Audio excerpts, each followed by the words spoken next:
खन्थाइनि मुं आंनि अननायखौ नेवसिलांबाय। खन्थाइखौ लिरदों बिथां बिन'द रामसियारि। दानिया फैदो खन्थाइखौ दान्दिसे खोनासंलांदिनि।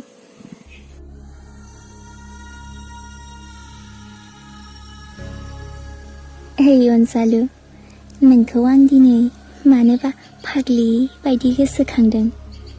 खोनादोंना नों आंनि खुद्रिनायखौ? मा खालामदों अनजालु नों? माथो दानिया आंजों जेबोखौनो खौराङानो गैथारला। फन एबा कल खालामहरबाबो माथो फनबो हमला नों।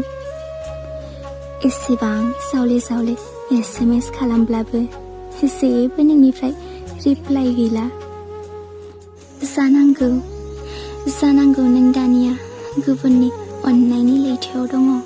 बेनिखायनो आंनि अननाय होनायखौ नों दिनै बावगारलांनो सानबाय ना अनजालु?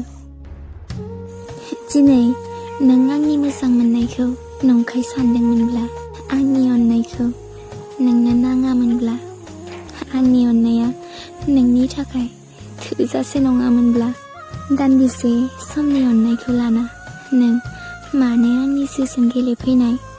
नाथाय आं नोंनि अननायखौ नंखाय सानाखैमोन। नोंनि अननाया नंखायमोनब्ला आं नोंनि नंखाय अननायावनो गोजोन दंमोन।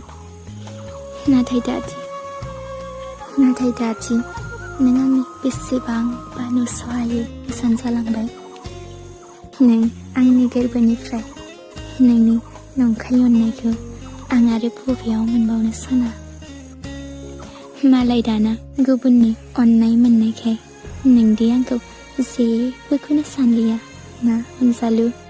आंखौ लाना नोंहा गोजोननाय गैयाब्ला, आंखौ लाना नोंहा जेबो साननाय गैयाब्ला, आंनि थाखायबो नों दिनैनिफ्राय दुखु दाजासै अनजालु। मानोना नोंहा गुबुननि अननायनि लैथोआव गोजोमनांबाय आरो दिनैनिफ्राय नों आंनि थाखाय नोंनि दुंब्रुद मेगनाव मोदै दालाबोसै। नोंहा दा गोजोन संसार जालांनायनि सम जाबाय। बेखायनो नोंल' अराय गोजोनै थादो।